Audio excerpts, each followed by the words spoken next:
Good evening. I want to thank you for being so humble and nice, considerate to come out here and listen to what I have to say. But what I have to say is mine. It was never mine. It's ours. I never believed that I would find myself in front of an audience having to talk about a subject that we all once knew. A subject that is as old as creation. And if you want to see what I'm talking about, we have to just take a look at the zoo. The zookeeper doesn't feed the gorilla the food of the polar bear. Am I right? So how come we eat the food of everybody?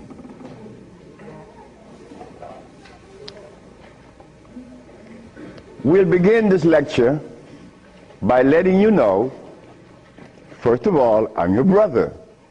No more, no less than you. I can't be smarter than you. That's impossible. We have the same amount of brain cells. So how was I privileged to be navigated to this information? I don't know. I don't even question myself. I just like to live. As a little boy, I hated school. That is the truth. I didn't go to school. I didn't like school. I didn't like to comb my hair. I didn't like a whole lot of things. I didn't like money.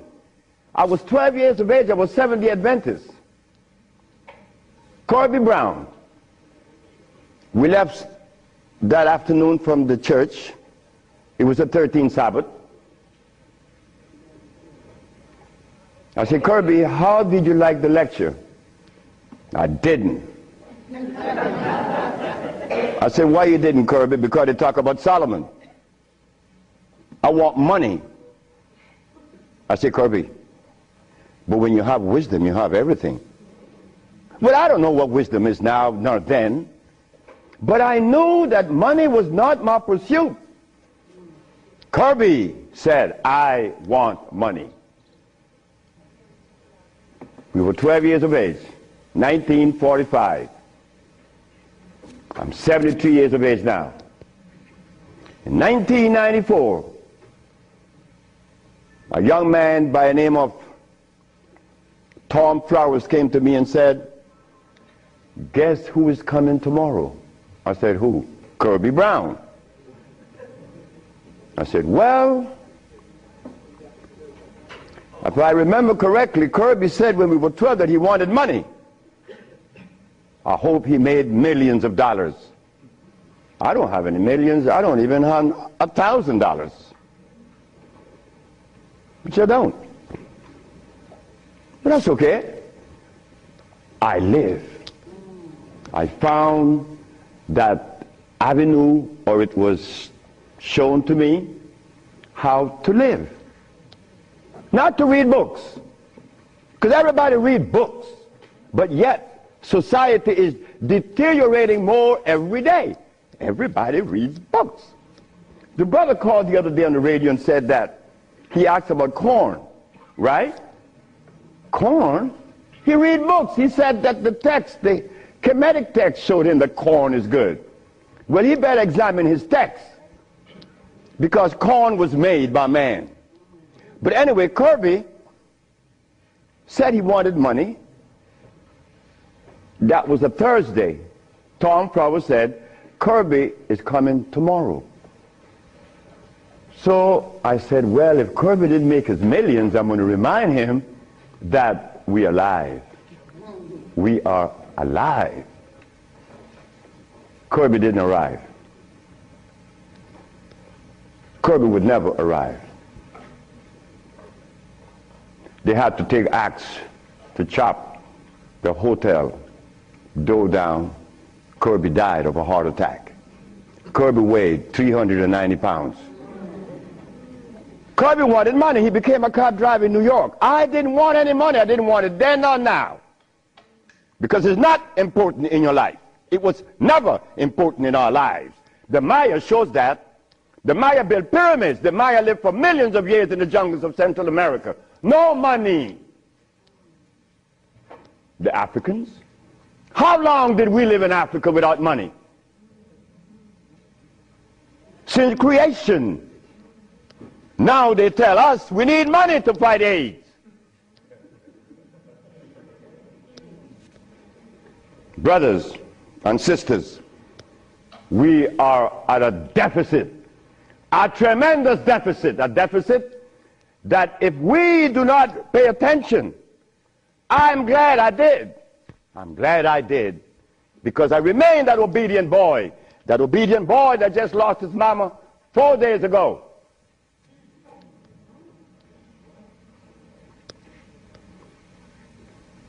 I listen. I listen. But to listen, you can't have a philosophy in your head. If you have a philosophy in your head, you cannot listen to anyone. I was there. I was a Seventh-day Adventist. I listened to no one but those things that came from the church. Well, if I was to listen to the church today, the Seventh-day Adventists, I'll be eating tofu. I'll be sick. You see? I'll be eating tofu. If I had gone to school, I would have become a medical scientist. I wouldn't have been able to cure AIDS, because they do not. They don't cure AIDS. If I had listened to all of the philosophies of Europe,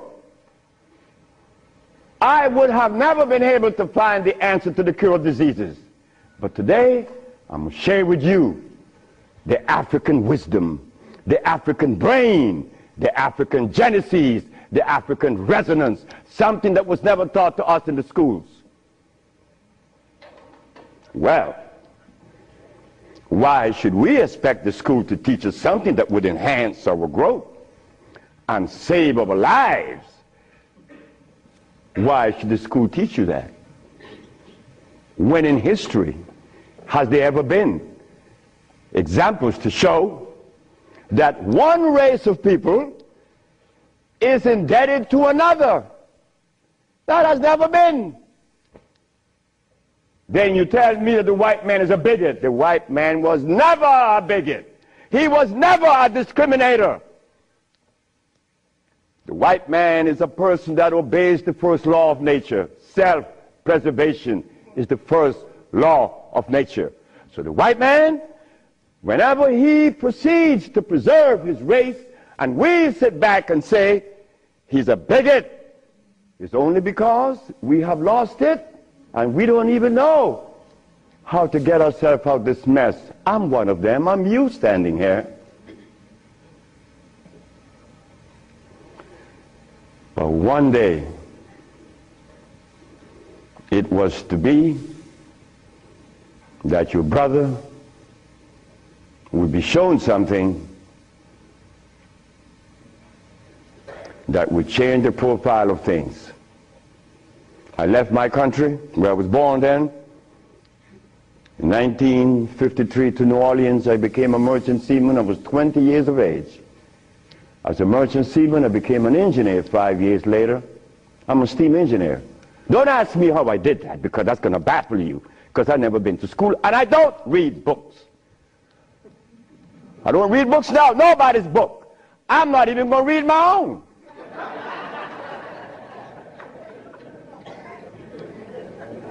Because all the book readers come to me, asking me, how did you cure AIDS?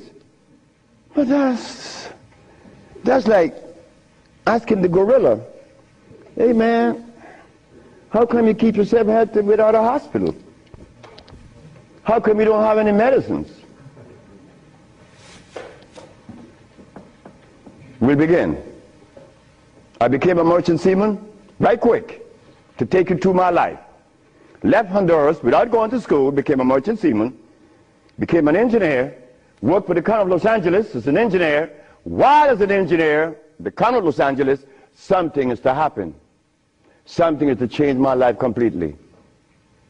First, it was a Mexican. The Mexican said to me, "You're dying." I said, "I know." "How do you know?" "Because I fell out going to the bathroom a Sunday afternoon, and I didn't reach the bathroom. I got up off the floor. Something must have happened between there and the bathroom." But I had gone to the neurologist, the endocrinologist, the GER practitioner in Russia, in England, in Germany, in France, United States. And they were people that knows what it is about. They had the great big books on medical science. But my asthma and my diabetes, my impotence was kicking. What happened to the books? They read books. All the physicians that treated this boy read books of all kinds. Nothing happened. I goes to Mexico, and the Mexican have a goat in his house. Every 5 words it was bad, bad. And I'm looking around. The Mexican said, "The goat bothering you?" I said, "No." "You're dying because you are disobedient." Then he brought the Holy Bible. "Honor thy mother and thy father, that thy days may be long upon the land." That's in the Bible, isn't it? But how could we honor our mother and our fathers when we don't even know what they were about? You don't tell that to an elephant, to honor his mother, because when he's born, he follows his mother and watch what his mother eats. Do you and I know what our mothers ate in Africa? We don't know, yet we dialogue. We dialogue on this level of intelligence because I know Plato, I know Aristotle, I know all about Diogenes, but you don't know what your mama ate. So everything that you talk about means absolutely nothing. So you see where they have us at a deficit? That's why we need each other's. Now, when I became an engineer, the Mexican said, "Stop eating. Don't eat anything." For how long? 3 months. I said, "Are you crazy?" He said, "No, you nuts." You ask me if I'm crazy. You've been eating garbage for 30 years. You've been eating garbage. And I'm going to remove the garbage for 90 days, and you ask me if I'm crazy. What was I eating? Hog maws, chitlin, neck bones, crackling bread, Lawn in New Orleans.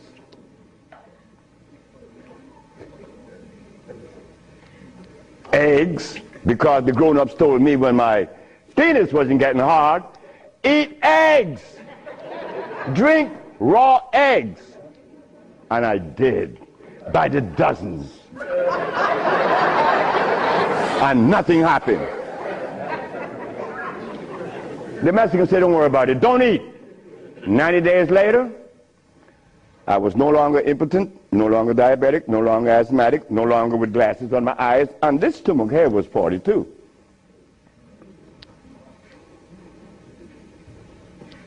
What happened to the science that the physicians were using, medical science? It didn't work, isn't it? But it worked with me. The herbs work with me. This Bible says,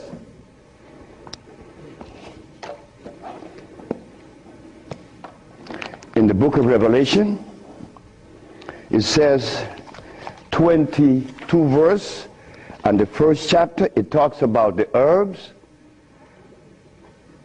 for medicine. Am I right? Well, ladies and gentlemen, what could have happened to us that when my brother, who was a preacher for 30 years, was sick, and instead of going to God's medicine, he went to the physician to get a chemical in his arm. My brother died 21 years ago.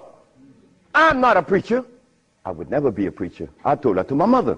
She wanted me to be the preacher. I said, no, no, no, no, no, no.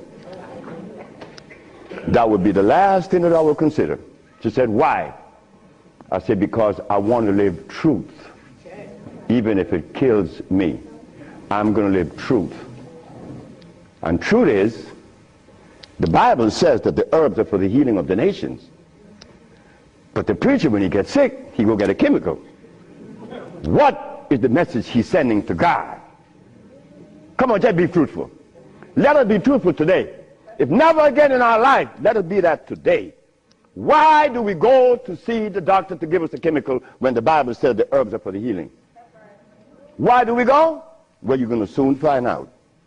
That's what affected me then and probably affecting me now to a great degree. More than I would ever realize. Because remember, I want to go to the blackboard.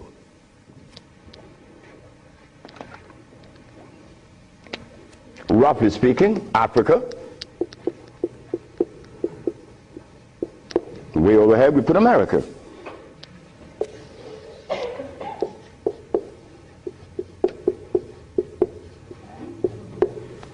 They are 4,500 miles. What happened between here and here? A lot happened. You see, when we were here, without the mathematics, without the ABC, without the sciences, when we were here, we had something to our advantage that we no longer have here. We are blind here. Here we weren't. We were seeing. Why? Because God provided us with everything we needed here. And none of it was comfrey or rice and beans. There were no tofu. There were no soy there. There were no cows. And there were no hogs, no chicken. There were no flour. Those things didn't come from Africa. You see, rice and beans and flour and cheese and meat and the starch that you eat, they all came from right here, from a laboratory.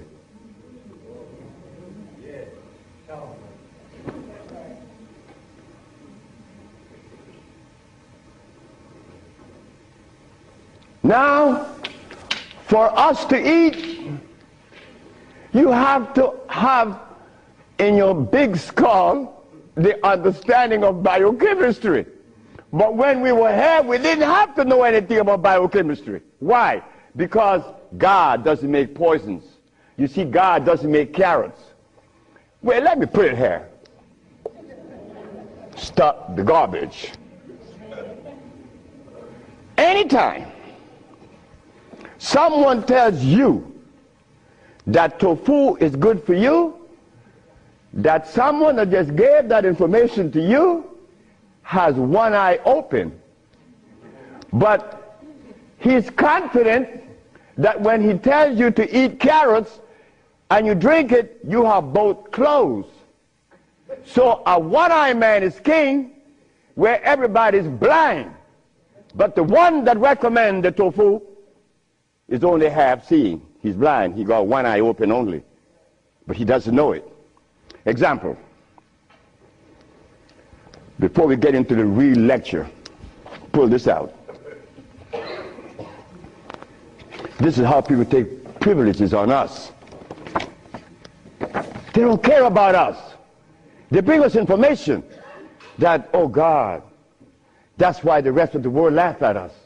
Because they know that we have both eyes closed. Here it is. Moringa. Moringa has 23 times the iron in spinach. Spinach has iron? No, because spinach, let me take my time because there's a whole lot of information. I don't want to jog it up. Anything that has a pH of 7 plus is alkali. Anything that has less, 5, 4, 3, 2, 1, is acid.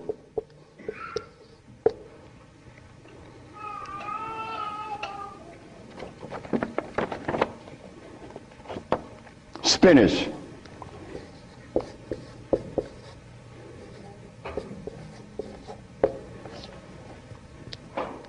Acid. Why compare moringa with spinach? When spinach has a starch base, it has no iron.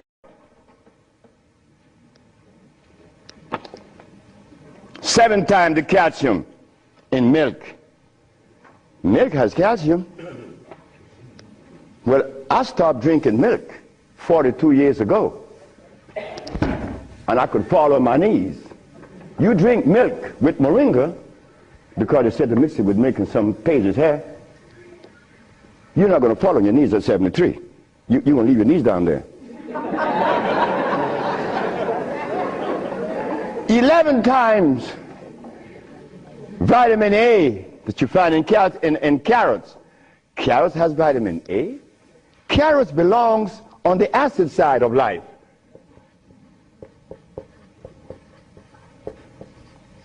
So right there, and they send it to mix with carrot juice.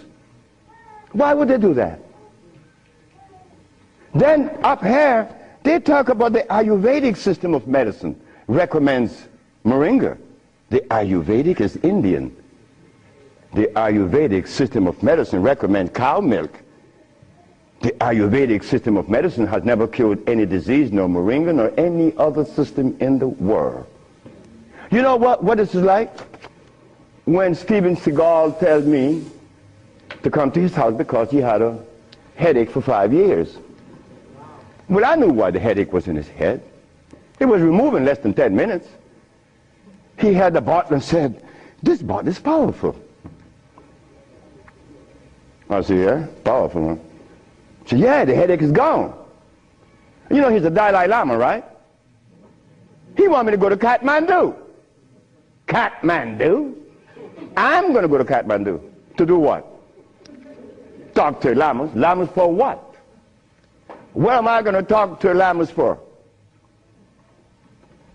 They couldn't cure your headache that you had for 5 years. The lamas need to come and see me, not me, the lama. But since we were compromised, we left all our food in Africa. You and I don't even know what we ate in Africa. So don't even go there. But we have the opportunity because one of your brothers happened not to go to school and look outside of the paradigm of school and found something altogether different. And what did I find? That anything that God made is on the alkali side. Why? The molecular structure is complete. It was made by nature, not man. Anything that God made has no starch. That's another thing. Anything that nature makes has no starch. Anything that man made has to have starch, because starch is a binder. To titrate two unequal chemicals, you have to use a starch. Starch is not a food. Starch is a chemical. And what have we been eating since they took us away from Africa? Starch and blood.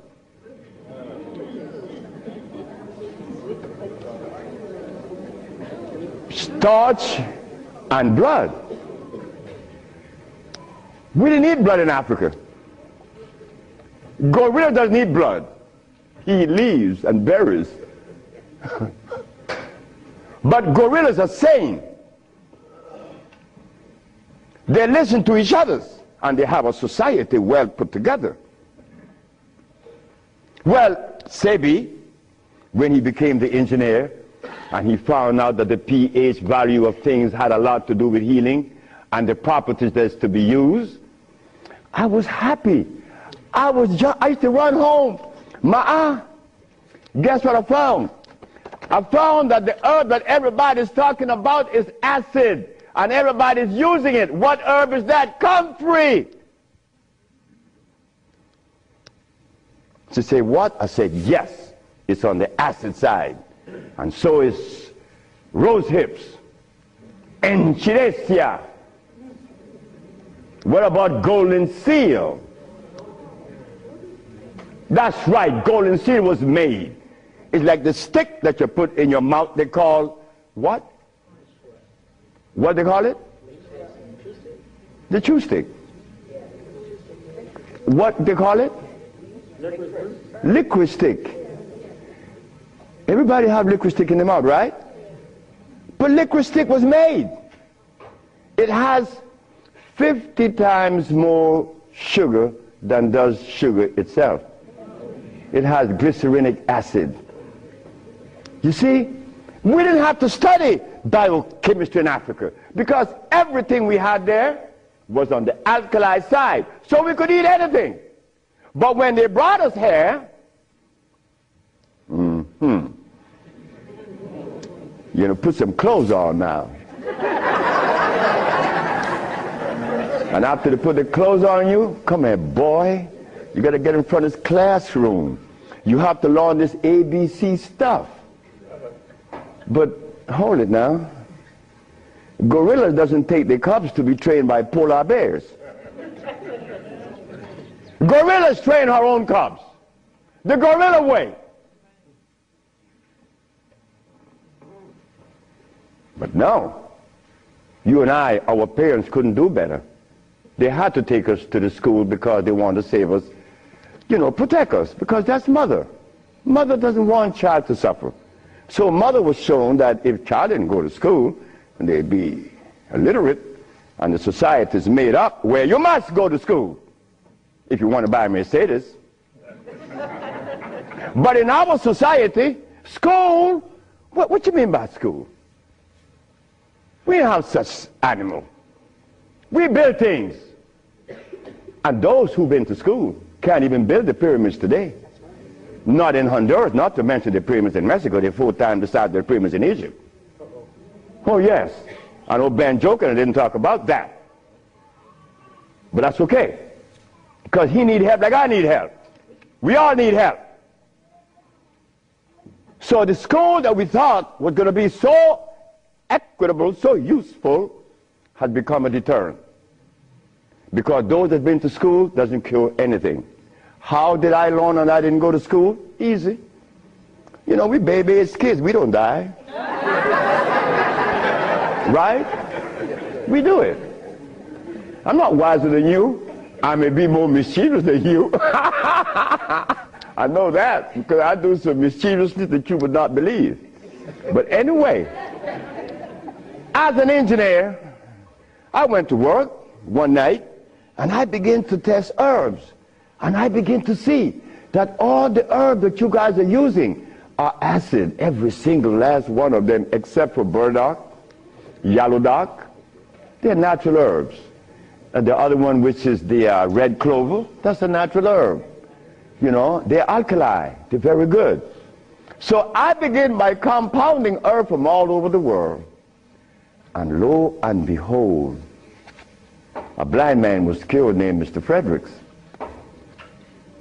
Then the Japanese, Fred Takashita's wife, was killed of endometriosis. She had a baby. She was never supposed to have a baby. It's a white lady from Utah.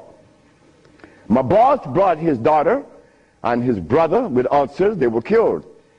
The boss came to me one afternoon and said, "So you're going to leave me?" I said, "Yep." He said, "You're going to leave me? On your resume, you said that you didn't go to school.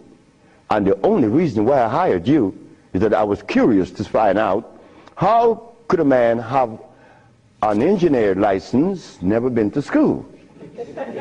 I wanted you to fail.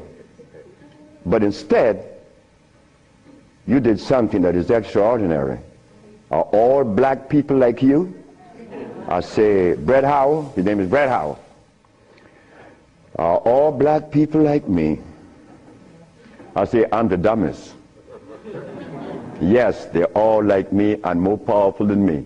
"Well, how come they're not doing what you're doing? You killed the blind man. You killed my daughter's ulcers. Could they do that?" I said, "They could do it better than you, than me. But why aren't they doing it? Because they're afraid of you. I'm not afraid of God. I'm not afraid of the devil.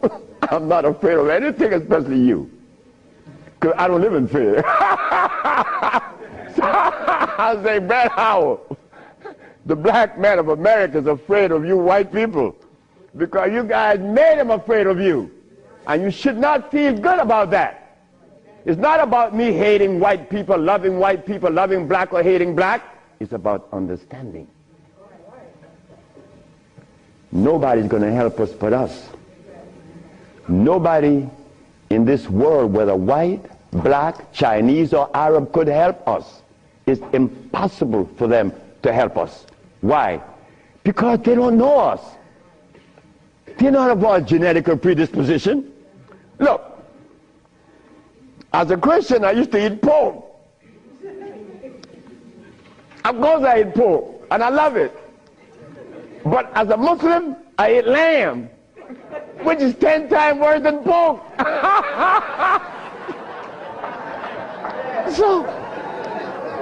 So what do I do? Who do I turn to? So after I quit my job, the boss said, wait just a minute, because I think you're crazy. You're leaving your job as a steam engineer in 1980, when herbs in 1980, I'm making $2,900 a month. I'm going to leave my job with 10 years seniority to come after some herb that you didn't like. Why did I do this? I had to do it. It wasn't that I could see that far. I can't see beyond my nose. Talk about years ahead. But I had to quit my job. And I had to question myself, why am I doing this? But I did. And 1980, the boss is looking at TV, 1987, on the 10th day of February, and he see CNN, Alfredo Bowman, a.k.a. Dr. Sebi, is arrested for practicing medicine without a license, selling product approved by the FDA, and claiming to cure AIDS and other diseases, which is a fraudulent claim. The boss saw that. The boss' wife is in the bathroom because he told me the story himself. He called her out, come and see the man that's arrested.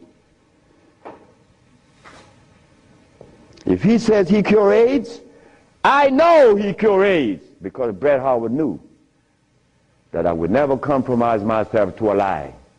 When I talk, I know what I said is not true, but I also know that in America, you could also be dead right.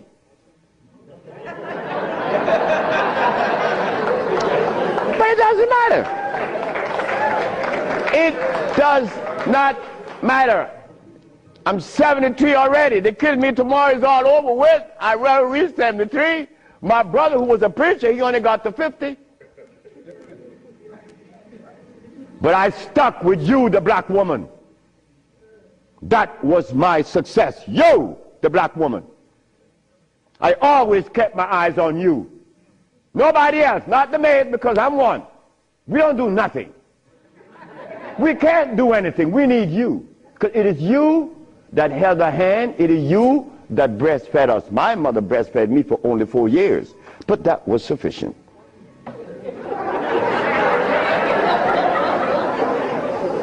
In 1962, two statements was made in a barbershop. 1640 Claiborne Avenue, New Orleans, Louisiana. Timothy Barbershop. Tim Barbershop. Ernest Morial walked in there when he was a lawyer. And every time Ernest came in the barbershop, we used to jump on Morial. I mean, we used to kick him around the place. Morial said, you see you niggas? One day, I'm going to become mayor. And I'm going to remember you, Alfredo. That's me. The big mouth. I'm going to have you in jail. Ernest became the mayor of New Orleans.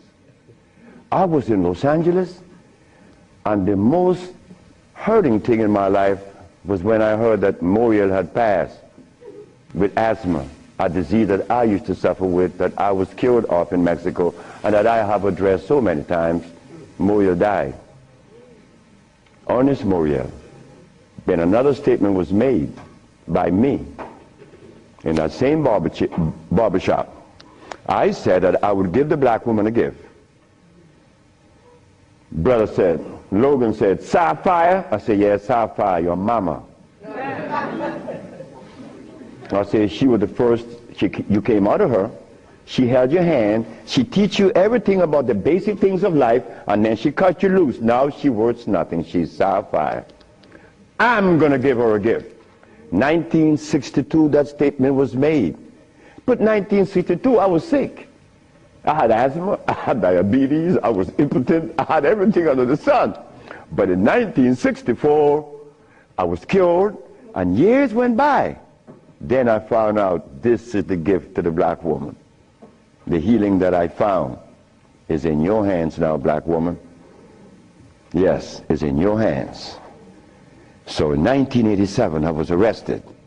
And while I was in jail, I was the happiest man in the world. Because when I was 40 years of age, I was going to work, and I passed by Miss Louise Wright house on my right, and I made a statement: I'm going to help humanity. And here it is. 1987 is the showdown. I was arrested. All of the people in New York that were healers, I don't need to call their name. They say, yeah, they got the big mouth. They were angry with me because I put an ad in the Village Voice and the Amsterdam News and the New York Post. AIDS has been cured by the Usha Research Institute. And we specialize in cures for leukemia, sickle cell, impotence, blindness, cancer, and others. Well, after all, I did it. Shouldn't I advertise it? You should be glad your brother's doing that. Because now you have a chance to share in the bounty, right? That's the way I felt. So I'm in jail and I'm wondering, how is the American Medical Association going to escape from this one? You see, in the past, herbalists, when they talk, shh, gotta be quiet. Gotta talk under the table, because the physician may get you. The FDA gonna get you. But we seem to forget the one basic thing. When they remove us from Africa, did they bring our food with us? Did they? Well, how could the FDA have such kind of power over us now? Come on now, just wake up to it. So I stood in jail thinking, how am I going to do this one? This is going to be a heavy number, but it's nice because I wanted this moment. I wasn't going to back down. What you mean, back down? I'm representing some black woman. I never had a father. I never had a man in my confines to tell me something. No, I never had a stepdaddy. I had a woman. And then another woman, my grandmother. My great-great-grandmother lived to 124. Her name was Elizabeth. And she lived 70 years without a man. My great-grandmother lived 112. She lived 68 years without a man. My grandmother died at 100. And she lived 50 years without a man. My mother died 5 days ago. And she racked up 40. My mother died while I was coming to see you. I didn't turn back. You know why? The relationship with me and my mother was one of love. And she would have never wanted me to be there. My brother told my mother when I was about 10 years ago, he told her, yeah, you didn't like me. You didn't give me any love. You didn't give Fred any love either. That's me. So my mother said, what you say? You gave all your love to the pastor, not to Fred and me. My mother said, like, Fred, are you in on that? I said, ma'am, this boy was talking garbage. See, he told me he's serious. I'm never serious. I don't know what it is to be serious. I hear men talk about seriousness. Well, I don't know what you do with that. But my mama said, raise your hand up and open your fingers. Which finger would you elect to take off of your hand? I said, none. She said, thank you. My mother turned to my brother and said, you said that I didn't give Fred any love. Fred, you wanted my love? I said, nope. Didn't want it. I didn't need it. Because my mother knew if my mother ever interfered in my life, I would be upset. I was in the streets by the river all the time. My mother knows, all mother knows the child that needs her love, her attention. But she loves all. But she knows the one that needs the attention. I didn't want my mother attention. And she knew it. But my brother said that she didn't give him any. But the boy went to the 3rd grade. He owns a fishing fleet. He owns an ice factory. And he owns that she didn't give him any. But the boy went to the 3rd grade. He owns a fishing fleet. He owns an ice factory. And he owns a fleet of planes. And he said that his mother didn't give him love. You see how we could easily make mistakes? Okay. Mother is mother and will always be mothers. The greatest gender on the planet. So while I'm going to court now, and I'm standing, the judge said, get the man out of jail, and I went to his chambers. Judge Shorter said, young man, you mind if I ask you a question? I said, no, sir. Why did you advertise that you cure AIDS? Well, sir, my mother's alive, Africa exists, and my face, and I would never offend any of the three. That's why I advertise that I cure AIDS. He turned to the woman at the desk and said to her, ask her, did you investigate this man before you arrest him? She said, no. Her name was Phyllis Spade from the Attorney General office in New York. She said, no. You didn't investigate this man before you arrest him? This man, the response he gave me, he cured AIDS. But AIDS is the easiest thing to cure. People think that AIDS is difficult. To me, everything is easy, and to you it should be too. And I'm going to show you why it's so easy. So the judge said, well, you're out in bail. And that was February the 12th, I got out of the 13th. But the case doesn't begin until 88. September. I have a year and 8 months. Why the judge gave me so much time, I would never understand. So I waited. Trial date. This is where the showdown with black and white. Not better or worse.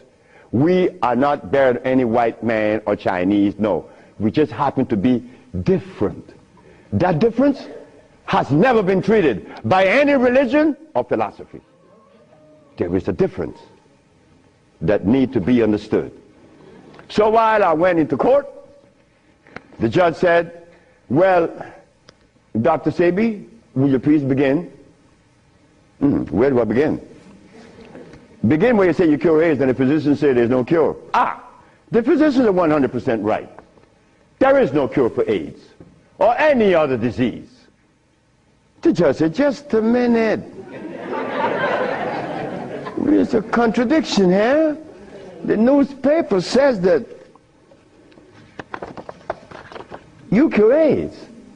Then you agreeing with the physicians. That's a contradiction. No, it's not. When you're limited, it is. But when you leave out the box, it isn't. She said, help me. She said, of course. The physician take the position that there is no cure for AIDS or any other disease, and the physicians are 100% right, according to their philosophy and their perspective. Their medicine didn't show them a cure. So how could they say that there is a cure?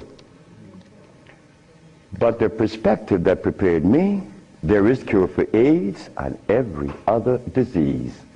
Oh my God, when I said that, the physician jumped up.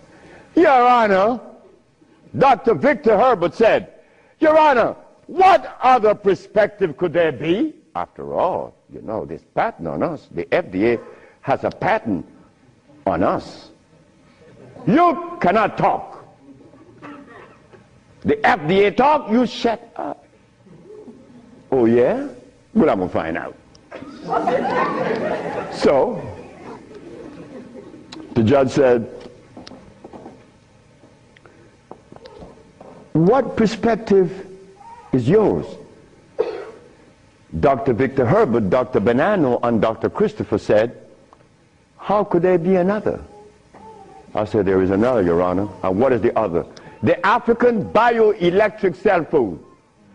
I've never heard of such a thing. That's what the physician said. He had never heard of the African bioelectric cell food. I said, of course. But we have to remind the good physician that he have not heard of a whole lot of other things. But that doesn't deny the existence of the African biomineral electric cell food. What is it? Okay. The allopathic claim that there are multiple diseases. The African biomineral balance negate that position. There's only one disease, never been two. The allopathic claim that to treat the multiple disease you must use a chemical, which is violating God. Right? The African biobalance said no. It's a nutritional approach, electric food. Your Honor, I told you that this man was insane and unscientific. He said there's only one disease, but there's only one. Remember, I'm the boy that didn't go to school. I'm going to break things down to the least common denominator. When I was a steam engineer, I found out that in a machine, thermodynamics I'm talking about, or an automobile, the only thing that could cause this machine to go bad is what? Short circuit, obstruction, overheating. The same thing with the human body. So what did I do? I put compounds together that would cleanse the human body of what? Of mucus. In so doing, AIDS, sickle cell, lupus, herpes, blindness. But it sounds too simple, right? Well, that's not my fault. They have complex things, and then they deal with the complexity. And boy, that's a job. But with us, on our journey from Africa to America, it was easy because the slave master had a ship and brought us over. But getting back to Africa, we get confounded. We can't go back now. We don't know how to go back. We better not even go back. Because when I tried to go back, this is what I did. My first trip with a passport was to Kenya. So I went to Kenya and they said, where your passport? I said, I have no passport. I said, I was taken away 500 years ago. I'm back.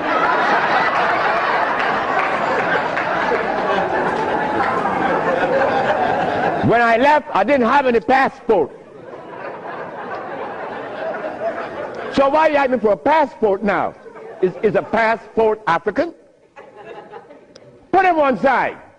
They put me one side and sent me back out. But you think that was bad? That wasn't bad. Wait. May I have that? I go to Africa. I go with my wife, and I said, well, boy, I'm happy. Girl, we're going to liberate Africa. We're going to do something for mother country. I go and I saw Dr. Parinyatwa in Zimbabwe. I said, Dr. Parinyatwa, I think your problems are over with. Not only Zimbabwe, all of Africa. Here is Hospital Vicente di Antoni, is an Italian hospital.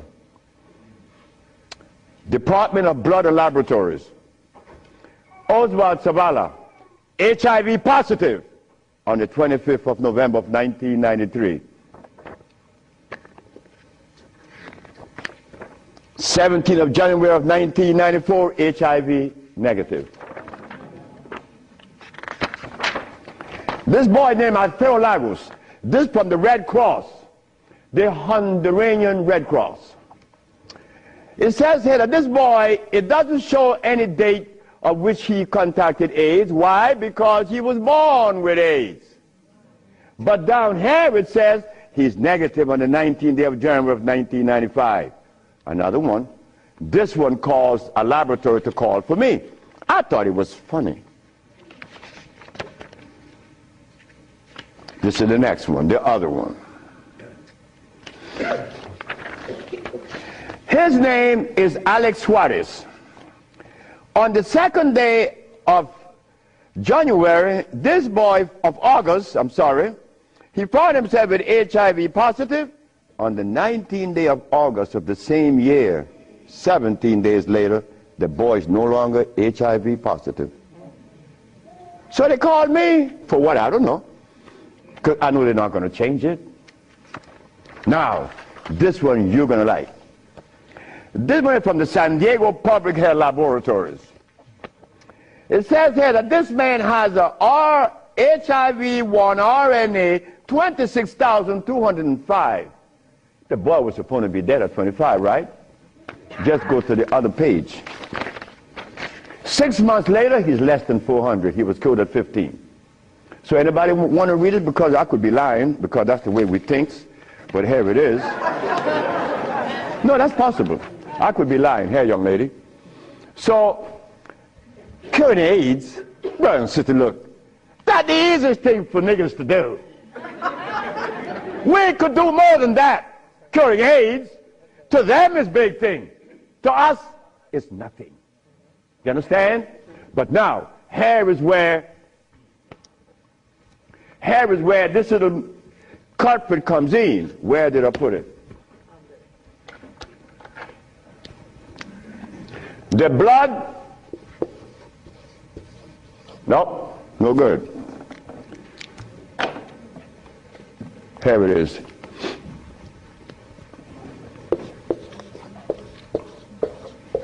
Blood and starch.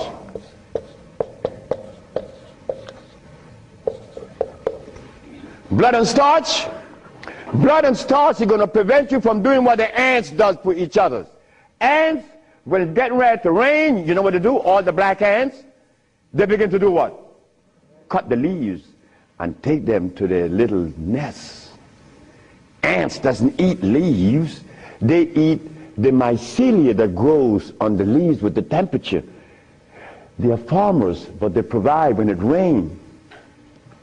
Red ants does the same. But we black people, we can't do that. Because when your brother showed the world that he cured AIDS, why didn't the African countries jump on it? All the African people eat is blood and starch, nothing else. But that is the Africa that you and I dream about. The Africa that we want to save. The Africa that we all love. I found out that there isn't a president in Africa that is interested in the cure for AIDS. Not one. No, I'm sorry. Only one.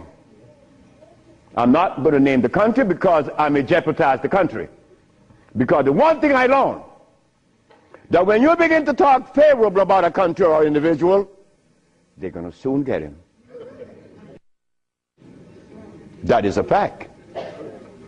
So I cannot talk about the country that said to Dr. Sebi, Dr. Sebi, whenever you want to return to Africa and begin this new empire, you have 5,000 acres of land and 6 hot springs. I don't need anything else. Hot springs? 5 hot springs with 5,000 acres of land?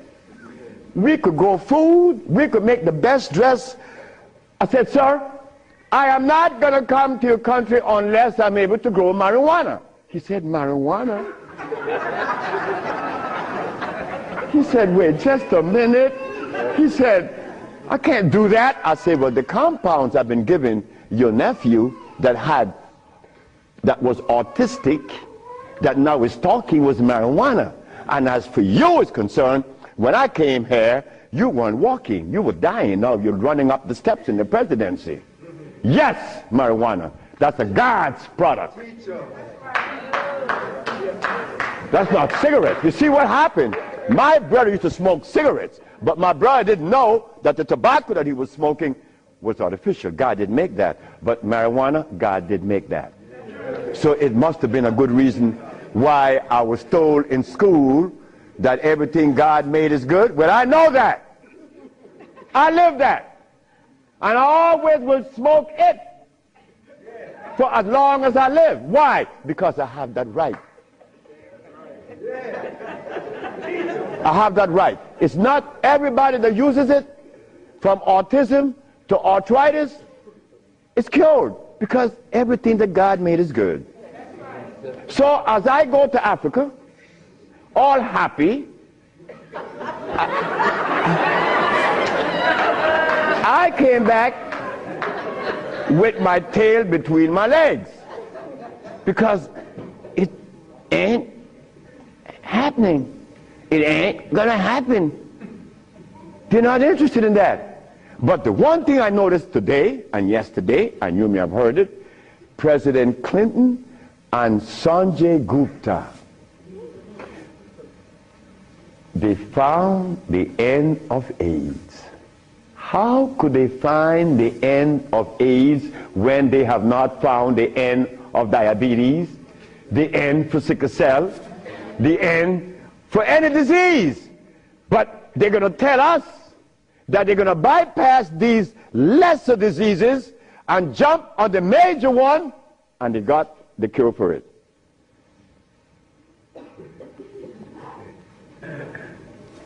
I got documents to substantiate that I cure AIDS, right?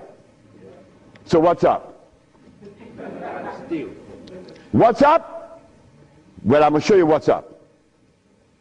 When I was in Zimbabwe,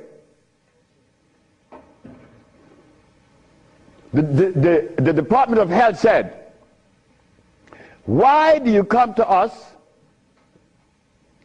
saying that you could help us? And your leaders in America didn't help you. My leaders in America? What do you mean by that? They mentioned Minister Farrakhan. I said, just a minute. I don't follow any man. I follow women. And I don't follow sick people. Because if I follow sick people, then I got to be sicker. I go to Brazil. They say, why don't you, if your leaders didn't help you, why should we? I say, my leaders, again, they brought these leaders in front of me. And they mentioned something like Al Sharpton and Jesse Jackson. I say, oh God. I say, why you all ask me about these people? I never knew of Jesse Jackson or Al Sharpton or Oprah Winfrey promoting something that is equitable and good for the black community. That's never been. What they could do is march. That I know. But why do you ask me about it? I'm asking you, why can't you incorporate this in your repertoire? You said me, I have no leaders. My leader is my mama. The biggest testicles on anybody I've ever seen, they was on my mama. So don't ask me about leaders. I don't follow leaders. I never was part of that thinking. I don't need anyone to lead me someplace. So now I'm asking you, what do we do now? I cure AIDS. Are you going to call Oprah? You don't need to. She could advertise 1 million pieces, broken pieces, right? But that's fine. But she cannot advertise the cure for humanity. But there's one little dude that got himself in trouble. And he was totally unaware of what was going to happen. This little dude, I'm home with my wife, enjoying myself, a Sunday afternoon, looking at TV, somebody threw a rock on my window. It's Randy Jackson. What was it you want? My brother want to see you. Your brother? Michael? Okay. I went. Well, he's sick as hell. Well, I treated him, and he got cured. He saw it, and he was encouraged to take me to the Rayburn building on Capitol Hill. Oh, my God.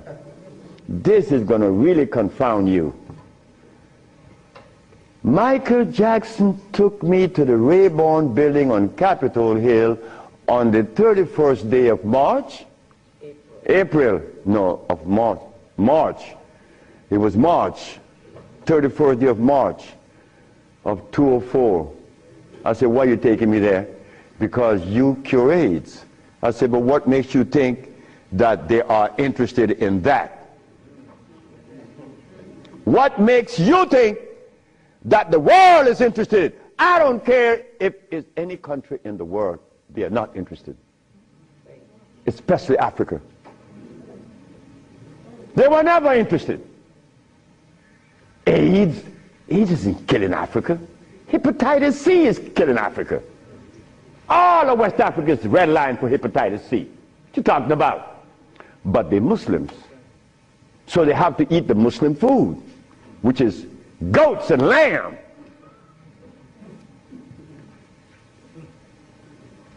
Go tell them that the Arabs play food, which is goats and lamb.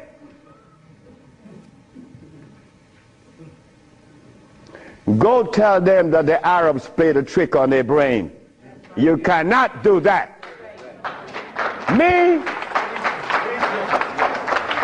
I remain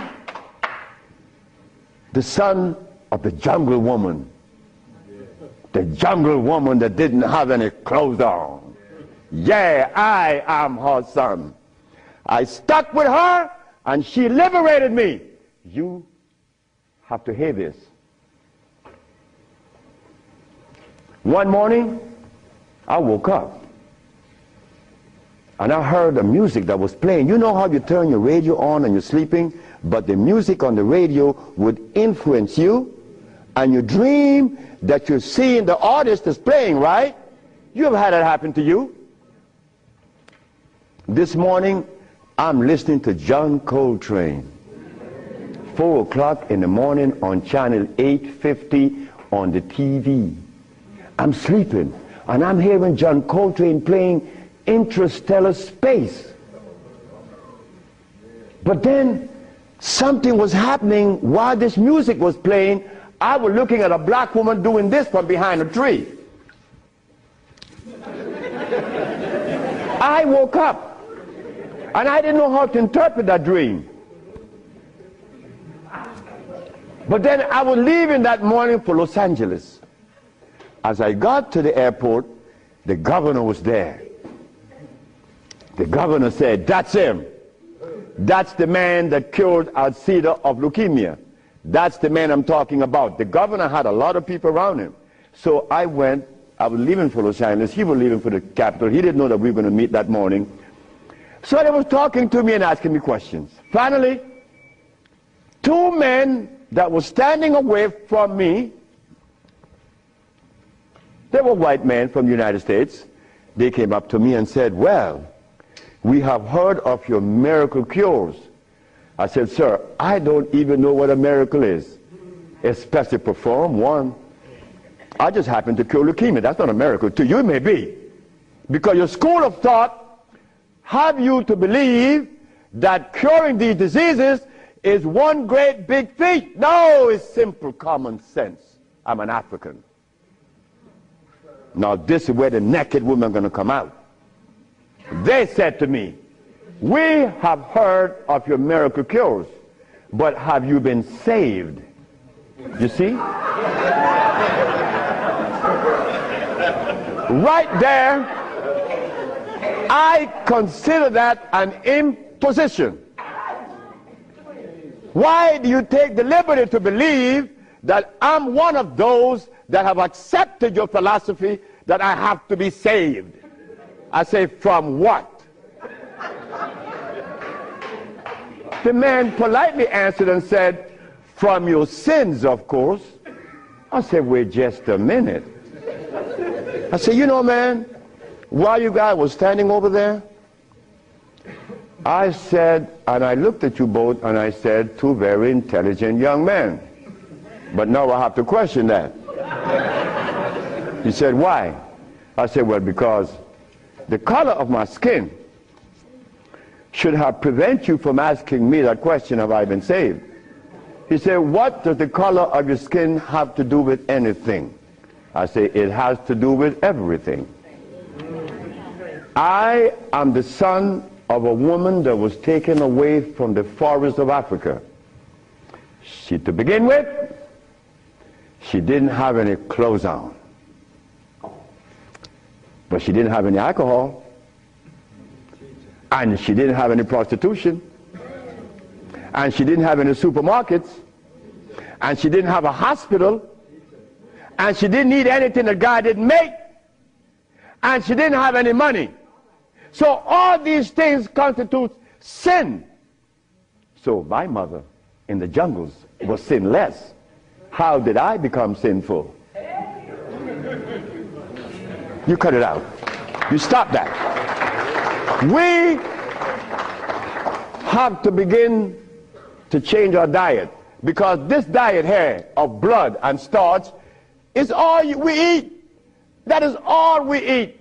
And then with this diet of blood and starch, which confounds their hormonal structure, we have the nerve to tell each other's brother, you were wrong. I'm wrong. I mean, where did you get that from? I'm wrong. You've been eating blood and starch, and you're going to tell me I'm wrong. No. We got to stop it. Because the blood and starch is why I couldn't penetrate Africa. So, you forgot, right? I'm in the Rayborn building. Who is present? Sheila Jackson Lee from Texas, right? John Conyers, Illinois. Or Detroit? Jesse Jackson Jr. from the House of Appropriation. Our most beloved President Bush. No, we have to give him credit. And no African government ever given me the privilege to practice herbology. Bush did. Bush appropriated $5 billion to fight AIDS in Africa, right? And the African government didn't appropriate one dime. They didn't want their brother to do it for free. So Bush stands out way above there. Bush gave $5 billion, and Jesse Jackson Jr. is there. So when I go to the podium and I say, fellas, y'all don't have to look for the cure of AIDS anymore. Here it is. Jesse Jackson Jr. did this.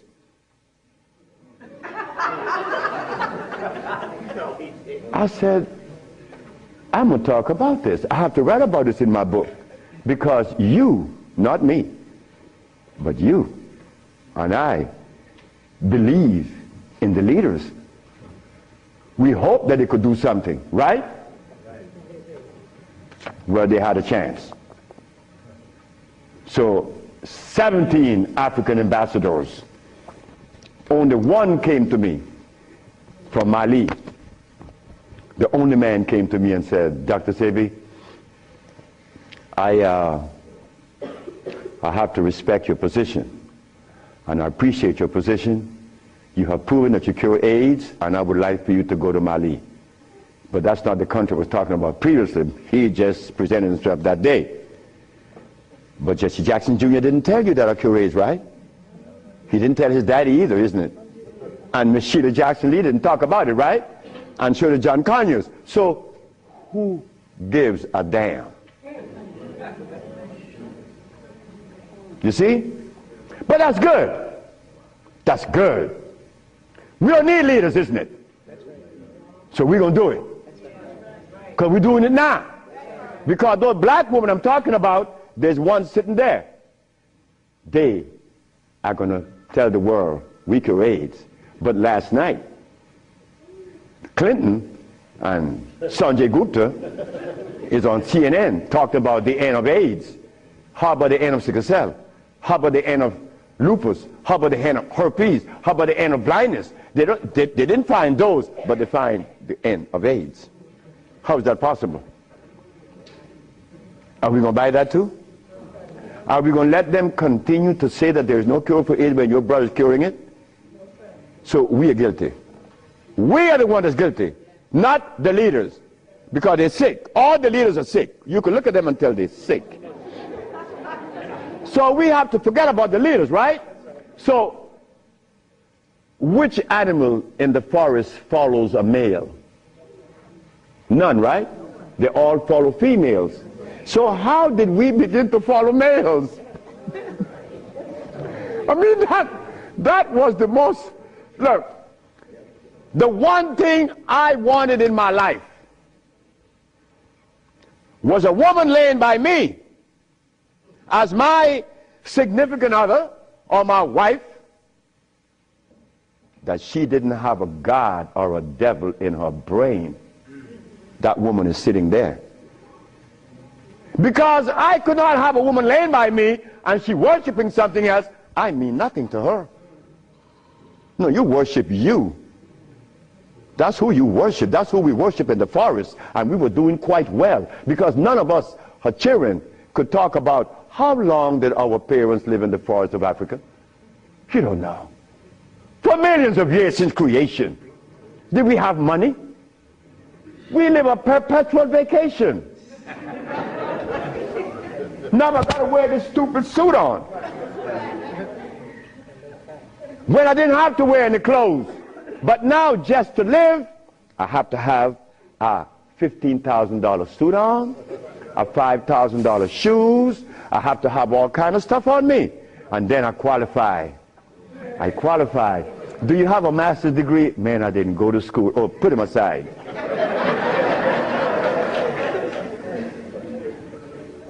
So in essence, there's no one on this planet that is interested in the cure for any disease. None of the leaders, none of those who are talking, they are not interested. It was simple. It was understanding that is alkalinity that cures, not acidity. And any healer that comes to you with these things, like adding carrots, like moringa, it says here, one of the things that I are careful with, it says here, if you add carrot juice with it, it's going to help you. But just a minute, carrot was made by some dude in Holland. It's very acid. So this moringa knows that you have both eyes closed, so I could sell you anything. We don't want that anymore. We don't want to tell stories anymore. We don't want to protect the stories anymore. But you see what happened? When you have been healing or call yourself a healer for 20 or 30 years using comfrey and rose hips and recommending tofu, and someone come on the set and says that you may not be quite right, man, you get off there. You begin to get crazy. You begin to go crazy in that person because you have invested 30 years and people know you, and now you can't turn back and say, I was wrong. Well, I was wrong. And it was one little lady, 94 years of age, named Mrs. Holloman. I was along with the rest of the healers. I was reading these books by Jethro Kloss, Alma Hutchins, Indian Herbology of North America, Myers, Christopher, also this other named Shooks. And they all have calcium in it, so I had to believe that, right? And I went to Mrs. Holloman and said, Mrs. Holloman, you got to drink carrot juice. She said, sit down, boy. I think you're crazy. I think you're out of your mind. I'm 94 years of age. I don't wear glasses. I don't need you to come and tell me to drink carrot juice because I know that carrot is a poison. I was in Rattan, the island of Rattan, and a woman was listening to me talk, and she asked me, what is the best breakfast in the morning? I said, I don't know. She said, a glass of hot water. I know she was right. The sister was right.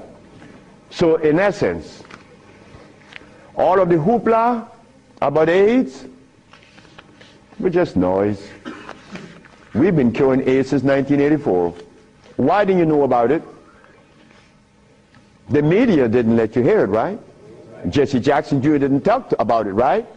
Well, I think in the book I have to mention his name because this is what's happening. They're lying to us. And we have to stop it.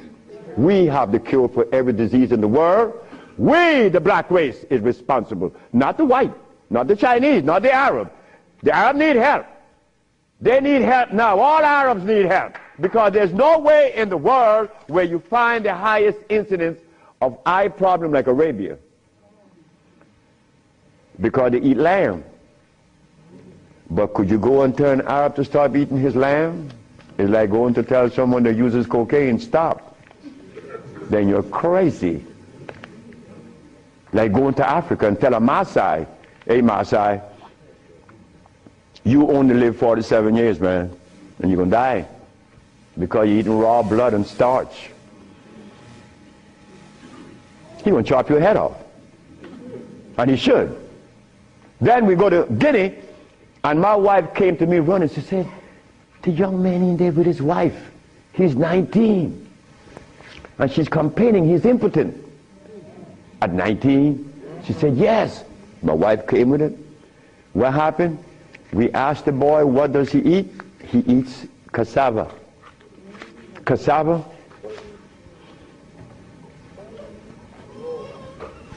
We say raw? Yes. Go to Guinea. It's a what? Cassava.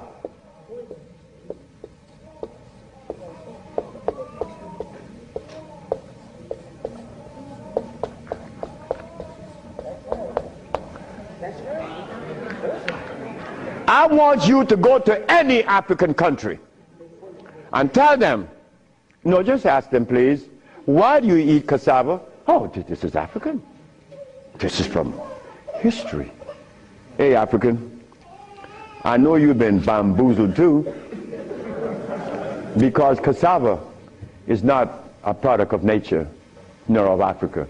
Cassava is a starch that needs the aid of a man to grow it. Cassava cannot grow by itself, and it has cyanide. But the cyanide has already affected the brain. He cannot think for himself. It's like talking to a Haitian or a Brazilian. In fact, the only country that I have ever visited that have people dark like me, but nobody in Brazil is black.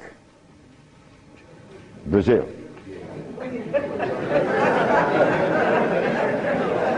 If you go and research the census of Brazil, you will never find a black person in Brazil. Everybody is white. That is how much they have offended us, that we hate the very image that God made. Something is wrong. Something got to be wrong. Me,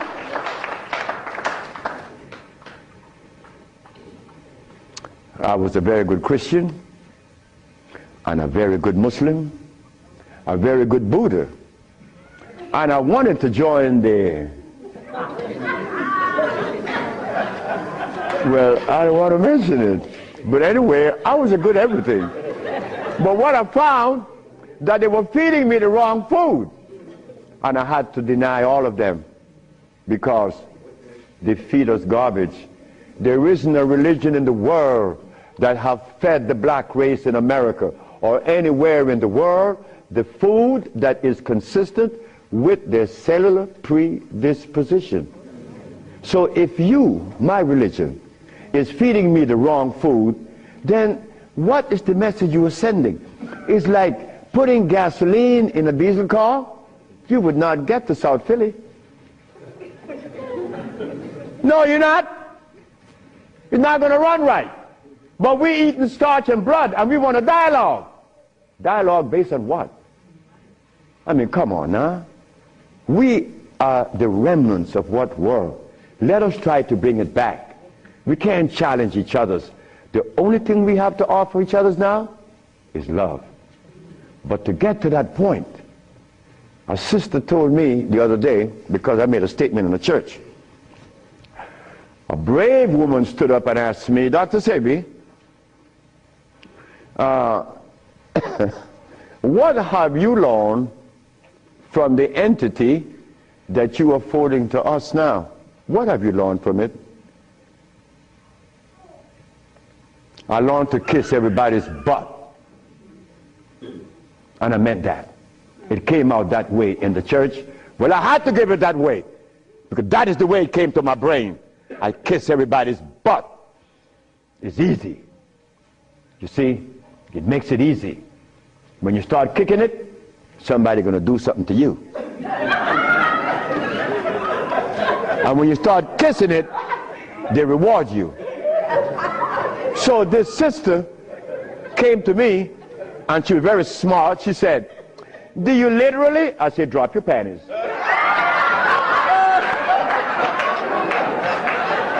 Well,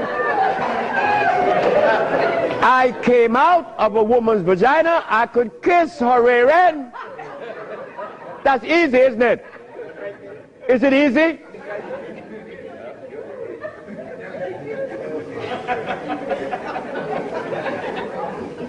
See, I have no what you all call shame. I don't know what that is. I'm not serious, I'm not ashamed, I'm not a man, I'm a male. Beyond.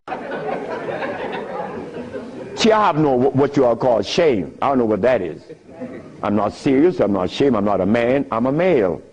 Beyond that, I don't know. You guys are men, I'm a male, I stay there. It's easy. So brothers and sisters, look, the deal is this. We have the cure for AIDS. Now you're going to get a chance to ask questions. So ladies and gentlemen, I want you to ask whatever question comes to your brain. Feel free to ask. I mean, please, don't you hesitate. Don't you feel that you have to restrict yourself. I know Brother Adis is here. He may ask a few. I'm glad to see the brother. You know, Brother Adis is a brother I've been knowing for years. Stand up, brother.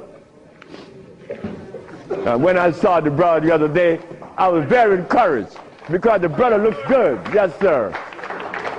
I appreciate the brother. The brother looks good. The brother, I remember him on Sultan and Kwasi in New York. I would hope that Kwasi would come. And a bunch of other brothers. It was a bunch of us brothers. We were in love. New York was, look, we were in love.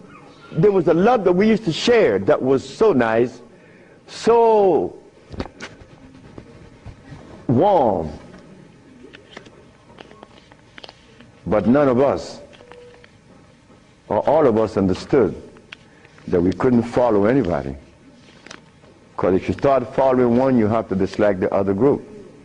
But I'm a black man, I have to love everybody. I have to love Muslims, I have to love Buddhists, I have to love Christians. So if I have to love everybody, then I'm going to make it easy. I ain't joining nobody. Because I have to love everybody anyway. So it makes it easy. So now we go to the question. The sister and then you, another, yes. Good afternoon. Good afternoon. Is it necessary to circumcise the male child? Again, sit down. The sister asked, is it necessary to circumcise the boy, the male child? Well, who started that? European. Who? My last little girl was born.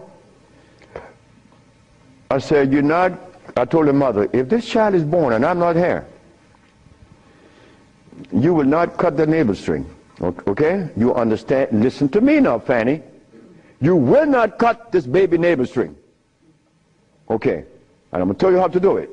When the baby's born, you put the baby on your chest and let the baby suck your breast. The placenta is going to come right out. You put the placenta in a bowl and put some flowers on it. Keep the navel string attached to the baby until the placenta. 4 days later, it falls off the baby. You throw away everything. No cutting, no stress. No, it isn't necessary to circumcise, because I was never circumcised. It was you. Next. I've been treated by you before and was very successful with it. But I'm a backslider and I want to know, what is the cure for AIDS so I can get back on track? She said that I treated her before and that she was cured, but something happened. I don't know. She wanted to get back on track. And the next question about how do I cure AIDS? Well, I have a daughter now that's 21, and she's the key to beautiful things. She's the daughter of this woman. Her mother hated me, and with all rights. The woman was right. Oh God, she was right. I had 2 wives in the same house, and this woman is in love with me. Oh God, this nigga is crazy. He's a Solomon. Nigga, look, you are a jive, MF. Her mother cursed me out. She cursed me out, and I'm standing looking at Miss Margaret, and I could see the hurt in her eyes. Because this woman is in love with this man that already have 2 wives in the same house. Boy, what do I do? And I find myself in this triangle here and don't know how I got in it. But years went by. No, she got a baby, she got pregnant. They kick her out of the house. But that's okay. She had the baby little girl, Zave. Zave grew up. Zave was 19. She cured her mother, her grandmother, of diabetes. The little girl that this woman didn't want to come into the world grew up to cure her of diabetes. Last month I got a notice from the mother that Zave just cured a woman in New York of AIDS. How do we cure AIDS? It's simple. We put the compounds together to address the mucous membrane, to cleanse the mucous membrane, to cleanse the bowels. Simultaneously, we went to the forest and found the herbs such as the, over here on the alkali side,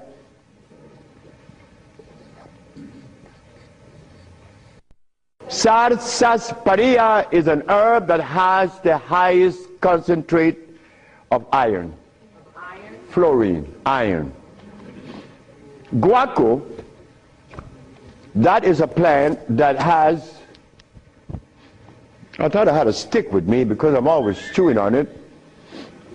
This is guaco.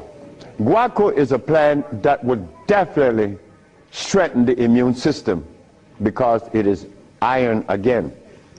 But it has potassium iodide, no, potassium phosphate, not iodide. Iodide comes from the ocean. Kankansa, that's an African plant. Kankansa is an African plant. This plant has one of the highest concentrate of what? Potassium phosphate.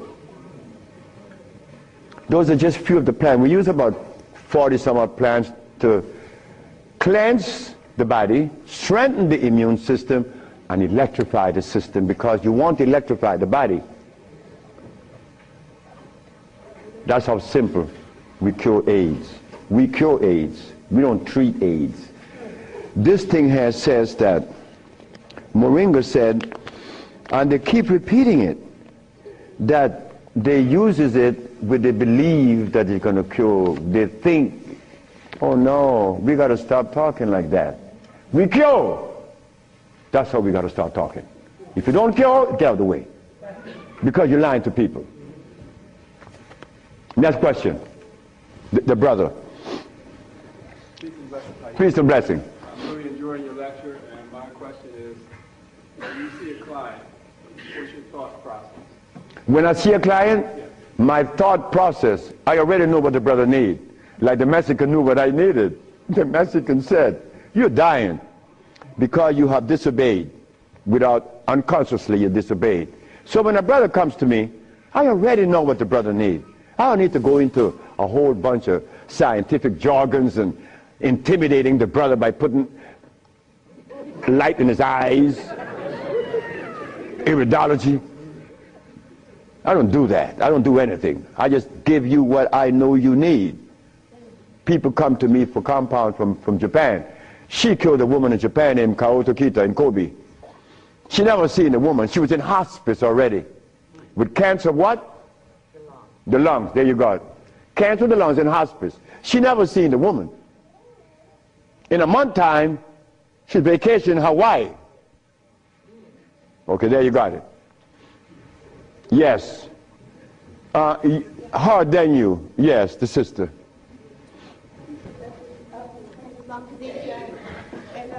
I have a sister who she was diagnosed with Alzheimer's, and she's been in my care for 2 years. I do have her on a fresh food diet, all organic foods, all raw foods, and I'm seeing a big improvement. But I feel as though she needs some other things. And what else can I do to help her? Alzheimer's. She has Alzheimer's, yes, sir. Okay, Alzheimer's. That's a brain problem, right? Remember what I said? There's only one disease? Okay. When you have mucus in the nasal passage, it is sinusitis.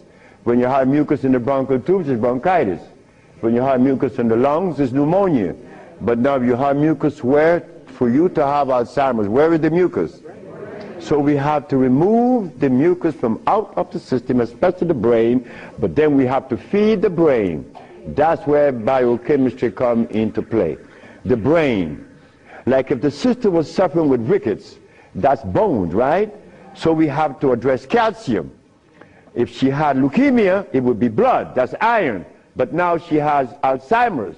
She has mucus in the brain, which prevents the brain from receiving what? Oxygen. Now, what is the brain composed of? Copper and carbon. That is what produces electricity. Copper and carbon. It's simple. Copper and carbon produces electricity. You go to an electrical plant, and all you're going to see is a big wheel turning, and it's copper. But against the wheel are these carbon brushes, and the friction of the carbon and the copper produces the resonance they call electricity. Electricity is not fire, it is vibration. But when you short circuit it, it's become fire. So yes, we do have, but she must go to Honduras. What is her age approximately? What? She's 66 years old. Oh, she's young. She's young. She's very young. She could go to Honduras, and it would be fast. Why Honduras? Like sister went to Honduras with her husband, Linda Richie, and her husband. She will see the improvement in days. Like the woman went down with a goiter. Like the brother went down there with his stiff leg, and in 3 days he was running up the hill. And he could not believe it. Like, this is where a name comes to mind. And I want you all to remember this, because this is a woman that we all love and we all respect. A brother was taken to Honduras, to the village. You see, the thermal waters in the village has a pH of 8.9. One of the highest attainable pH in waters is found in Honduras and in Africa. Thermal waters, that is. The little boy named Shelby, he has AIDS. He has Kaposi sarcoma. All the black spots on his body. The boy went to the thermal bath 1 day, 2 days, 3 days, 4 days. The boy came out of the bathroom screaming. The black spots were gone. His mother and my wife Ma'a were very close friends. Ma'a told Malakia, take Shelby to Honduras. On the 4th day, he's doing good. How long is Shelby going to stay there? 1 month. I said, 1 month, he's cured. On the 4th day, the sore disappeared, right? On the 10th day, he tell his mama, I want my passport. She said, for what? I want to go back to Los Angeles. Dr. Sebi says that you have to stay here a month. He said, bitch, did you hear me? That is what we, mothers and fathers, get from our children today because of those hamburgers. It wasn't Shelby's fault. It wasn't that child's fault. That child went back to Los Angeles and began to use crack and died about 2 months later. But Malakia is telling the sister that you all know very well about the incident. Present was Oprah Winfrey, and she said, she was telling the story to her aunt, which is Maya Angelou. Well, I'm nobody. I'm nobody anywhere in the world. I just happen to cure AIDS, but that means absolutely nothing. My son told me I messed up. I should have been a boxer in cracking people's jaws. I get millions of dollars. But the crack jaw come to you and they pay you pennies. So you are nobody, daddy. In this world of today, curing AIDS or any disease means absolutely nothing. I am not a famous person. I'm insignificant.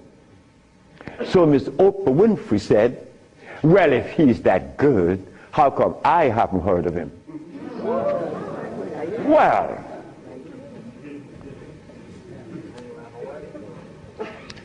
I'm not famous. Oprah Oprah. It's white. Oh.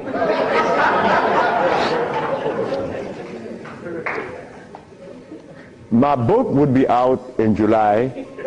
I know she's not going to advertise it, although she suffered embarrassment with 1 million broken pieces. But that's okay. We have to remember the blood and starch.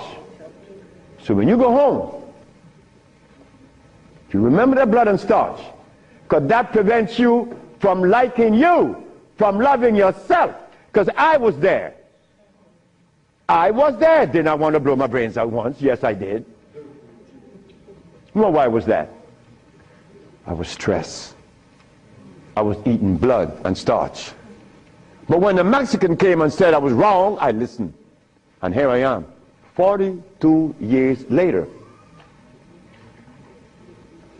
Do you see the benefits of this? A Mexican came to rescue me, to rescue you. So we cannot.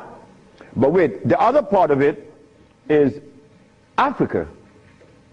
There isn't an African country that I could go and practice herbology. But why did Bush, who all of us think, or most of us think the man is bad, how come I could practice herbology in the United States? You got power over him. That's why. I don't have any power. No, I don't. Because I don't even know what power is. I just know what's mine. That's all. I know what's mine and what's yours, what's ours. So what's ours, when the Supreme Court said, the FDA said, you are not supposed to sell these products. Exhibit A. The FDA said, what? That I'm not supposed to sell my products? Well, maybe the FDA knows the food that is consistent with the African cellular predisposition. Because when they removed us from Africa, they didn't bring our food with us. Maybe the FDA knows about these foods. Could you tell us, please, Mr. FDA? But when the FDA talks, we get scared. Scared of what? They're not God. You understand me? No, I don't have any power over nobody. I don't want that. If you know what I like to do, you will know I don't want any power. the brother in the back. Hepatitis C. Yes, sir. Mr. Charles Fisher. Who is Charles Fisher? He was the manager for LL Cool J. That was my second case of hepatitis C. Yes. What is hepatitis C? The liver has been stressed. Right. Beyond. Hepatitis C is nothing. Maria Elena from San Pedro had cancer of the liver. Her mother and her aunt bought the black dress to bury her. The doctor sent her home to die. Maria Elena's sister saw a newspaper with me in it. She said, hey, there's a nigger down there in Jutiapa that got a big mouth that says he could do a bunch of stuff. And she came. 2 years have gone by. Maria Elena is healthier than her sister. Yes. What is hepatitis C? It's when the liver has got so toxic and loaded with what? With poison. Blood and starch. So we clean it, clean the body. Because you have to clean the intestines. You have to clean the liver. You have to clean the blood. Because all of these have been affected. Yes, brother, we have cured many of hepatitis C. So what herbs would you use, doctor? It's not an herb. It's a therapy. Therapy? It's a therapy that we have. Okay. I was so encouraged to, what's that, interferon. Interferon? Yeah, I was encouraged to be... Brother, interferon is something that's been on the set for 25 years, and I have been curing AIDS and sickle cell and lupus, herpes, blindness, and paralysis. Interferon doesn't do that. Interferon is a chemical that is derived from the penis of a brother. You know that, right? You know it. Yeah. That's not even right. Come on, the Bible says The Bible said the herbs are for the healing of the nation. The Bible didn't say anything about chemicals. Right? Okay. So now, we could tell the world, yes, we object. Oh, one more thing. One more thing is very important. Many of you have insurance companies, right? Insurances.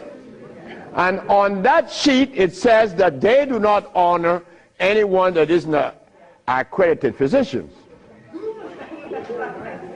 Meaning that you are compelled to go to see a physician to give you his chemicals. But now, they are telling you that they are God. And that you have no other recourse. But let me tell you something. Yes, they have to honor us. Because we have the only compound in the world that is consistent with our cellular predisposition. Nobody else. Can you give us some foods that are alkaline? Food that are alkaline. We could begin with mushrooms. We could begin with mushrooms, quinoa, quinoa,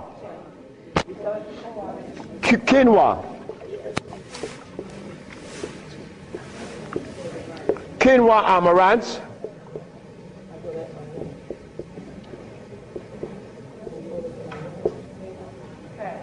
mushrooms,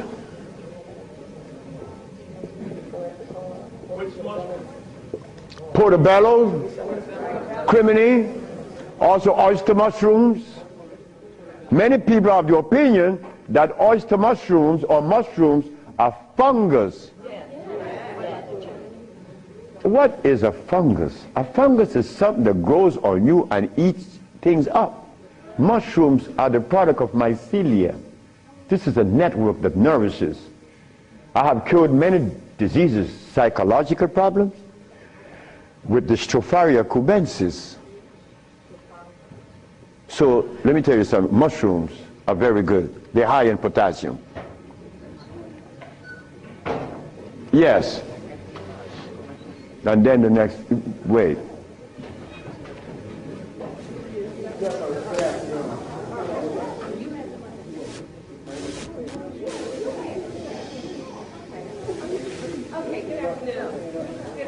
Good afternoon, ma'am.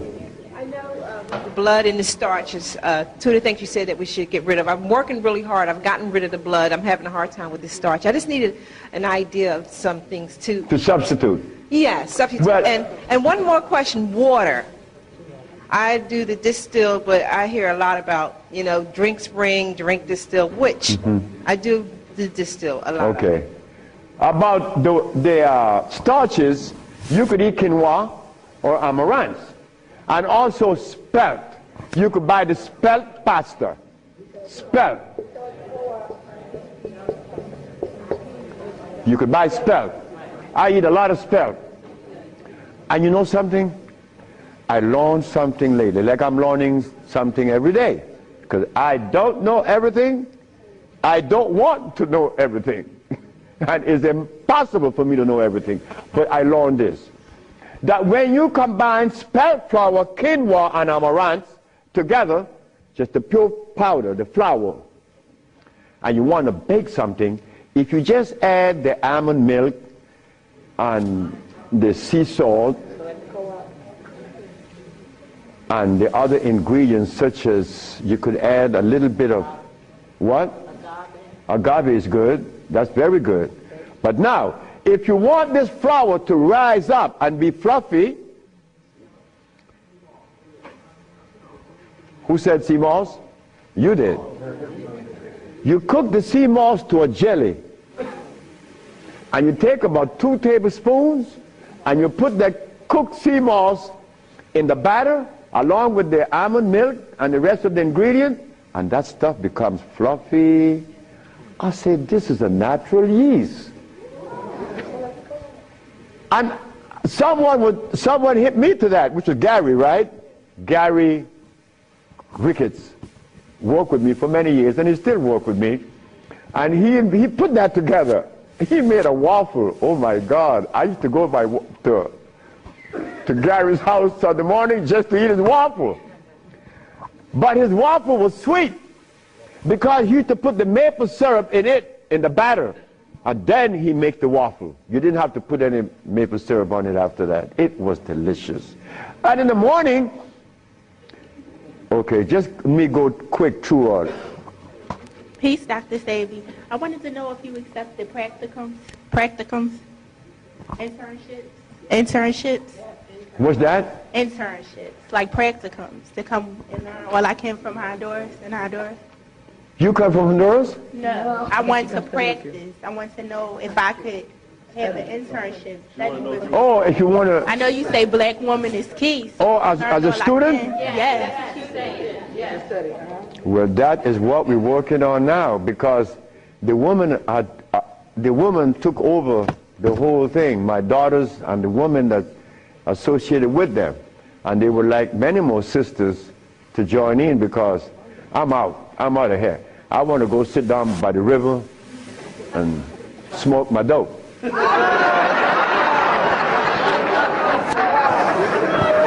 I get your information? What's that?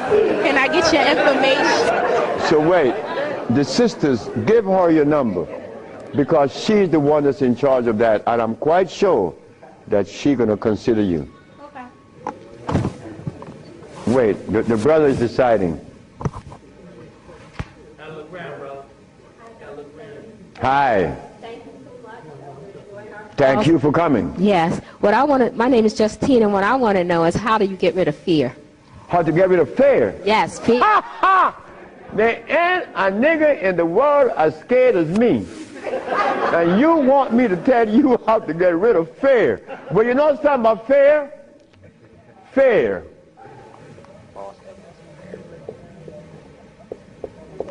Fear is a natural occurrence. You don't get rid of fear. You understand fear. You don't get rid of it, because fear is necessary. But you don't let fear control you, right? Because it would paralyze you.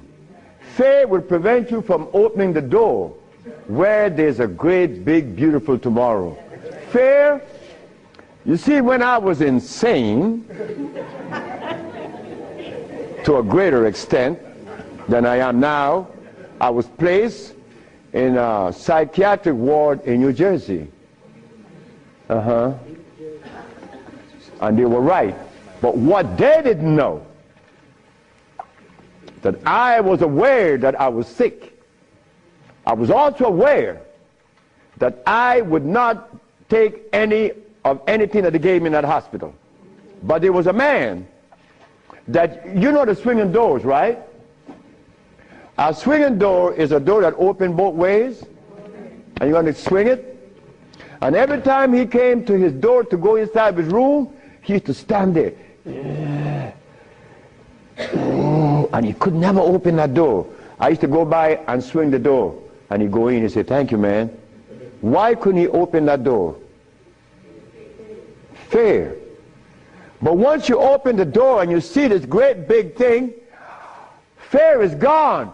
A bright tomorrow, hey, I'm no longer in fear. But then comes another one that's going to trick you.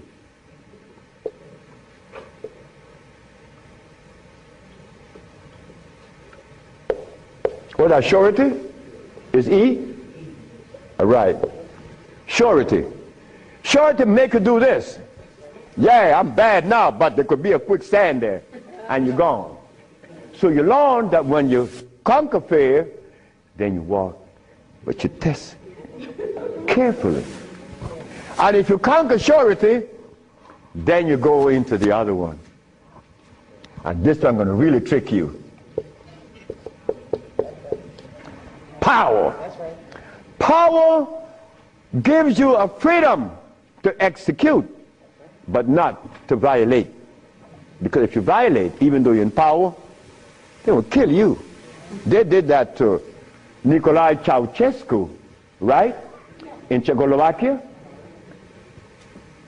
Because Nicolae Ceausescu wanted everyone to stop eating meat. Because he knew. But you don't change people overnight. They killed the man. Because he imposed some other laws on them that were cruel. He used to kill them too. So power has to be understood, not to be misused. Then if you survive power, then you get the last one that's going to get you.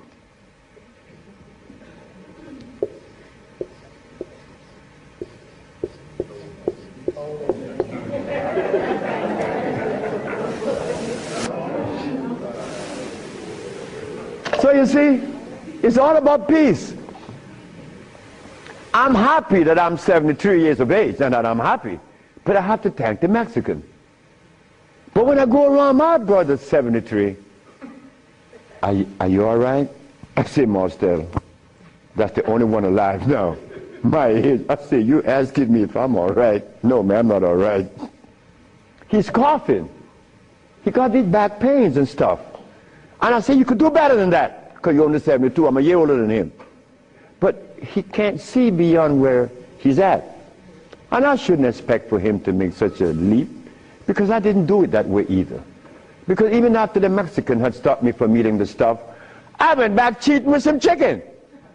And one day I went by Brother Bill Stenner's, the Golden Bird. You all know the Golden Bird in LA, right? You remember that? And I bought some Golden Bird chicken. I ran home, and I look out the window, nobody's coming.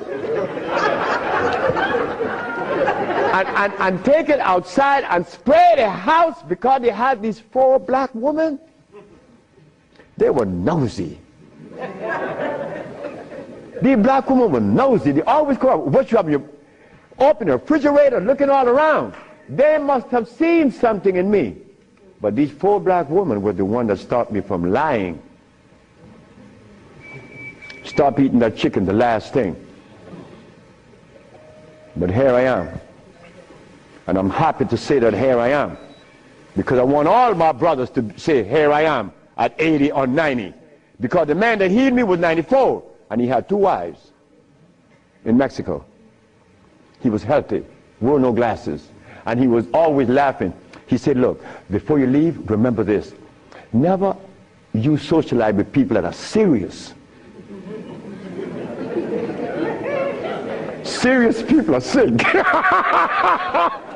Because there's no reason to be serious. Because I cure AIDS and diabetes, I've proven that. And I'm not serious.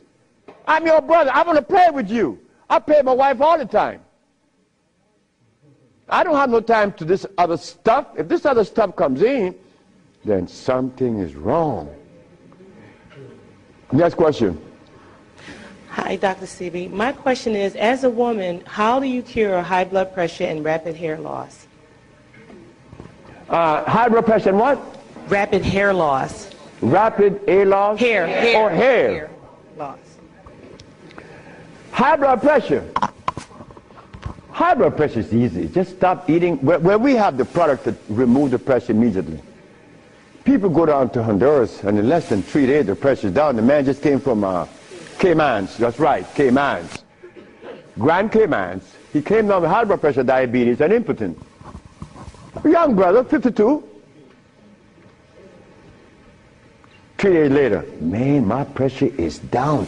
Dr. Sebi, my pressure is down. I say, yes, I know that. What's the problem there? Why are you so amazed? 5 days later, my sugar is gone. I don't have no more sugar. And then, on the 10th day, he come with his girlfriend telling me. I like to see that. Because I was impotent. And these old folks in Honduras was telling me to drink eggs and wine and meat, cheese, butter. And the Mexicans say, you're crazy. Stop eating, and you can get all the sex you want. Stop eating, and it happened. So brothers, if you're in trouble, stop eating. And there's a product outside, they call it Viento.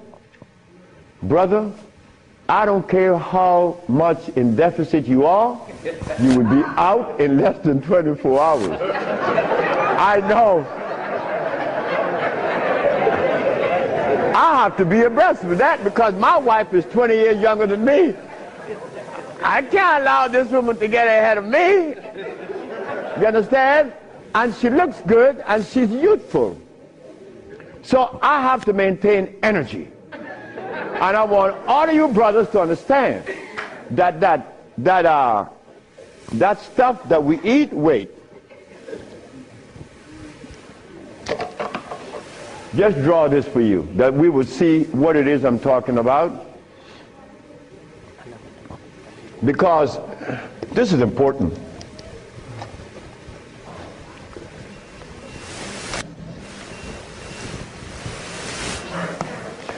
I recorded a man from the age of 15.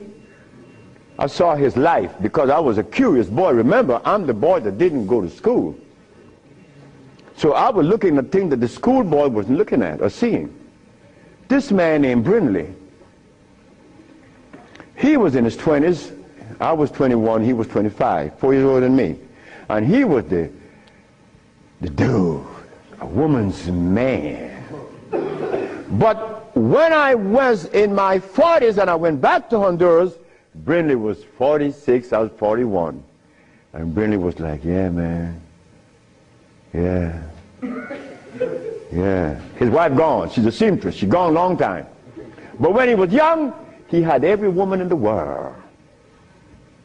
I said, Brindley, what happened? Man, you know, I'm old now. I said, hey, nigga, you're 46. I'm 41. There again, what is old? What is old? Old is when you get to my age. 73, nigga, you old. Sure, I'm old. If I had a big belly on me, and I wore these glasses, and I was hooked up to a machine, and no woman want an old sick man beside her. So brothers, look, stop eating blood. Because when you get to my age, you want to be healthy. You want to be playing with her, right? Sure you do. Why not? She's your companion. You want to play and laugh with this woman. Brindley couldn't. Why? You see, this stuff right here.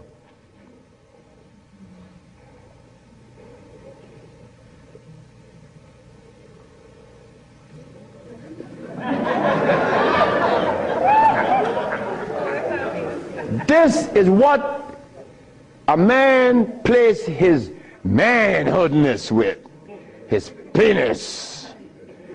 Yeah, I'm a man. But in here,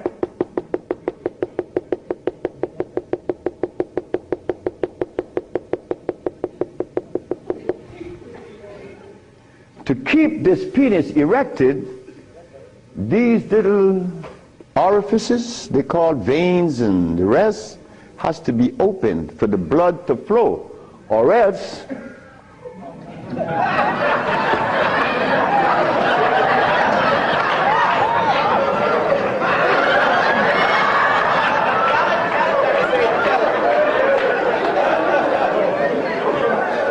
you think I can't talk about it? I was 30 years of age. That was happening to me. And the last person that saw that was a woman named Audrey Williams. She said, what's wrong with you? I said, I don't know.